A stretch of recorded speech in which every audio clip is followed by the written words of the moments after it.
Lydia savoured the quiet Saturday, a rare moment of solitude in her usually hectic life.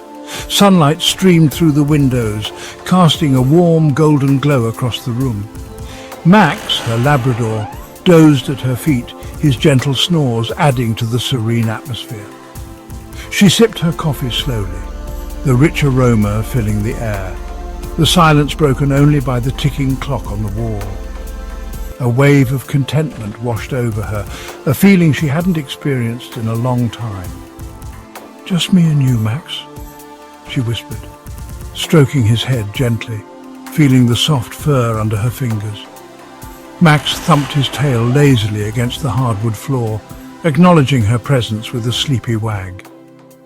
The morning drifted by peacefully, each moment a treasure of calm and quiet.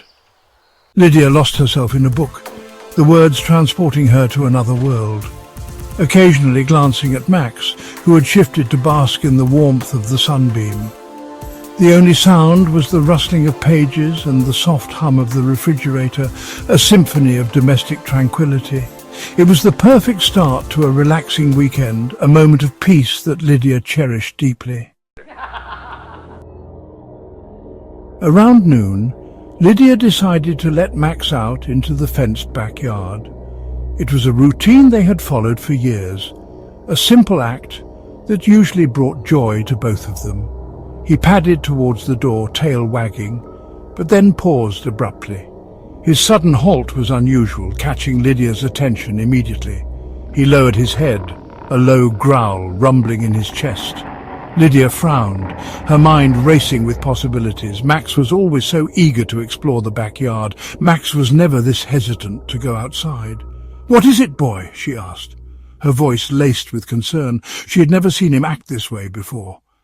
Max didn't move. He stood rigid, staring at the back door, his growl intensifying. The intensity in his eyes was unsettling. A shiver ran down Lydia's spine. She tried to rationalize Max's behavior, maybe a squirrel or the neighbor's cat, but a knot of unease began to tighten in her stomach. The backyard, once a place of comfort, now seemed ominous.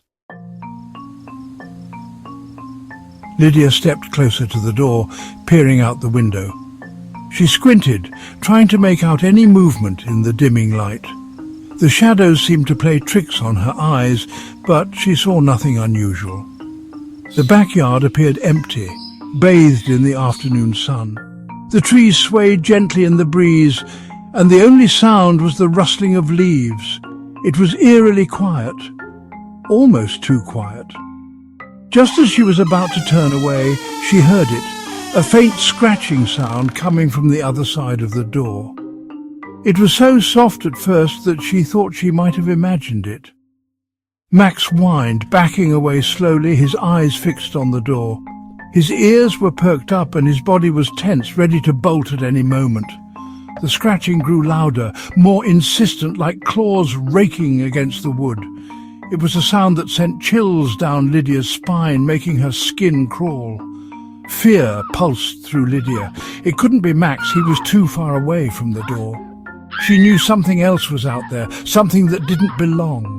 Her heart pounded in her chest as she inched closer, her hand trembling as she reached for the doorknob. She hesitated, her mind racing with possibilities, each one more terrifying than the last.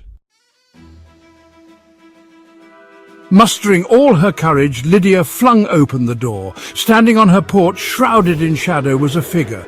Its face, obscured by the darkness, was tilted upwards, staring directly at Lydia. The scratching stopped.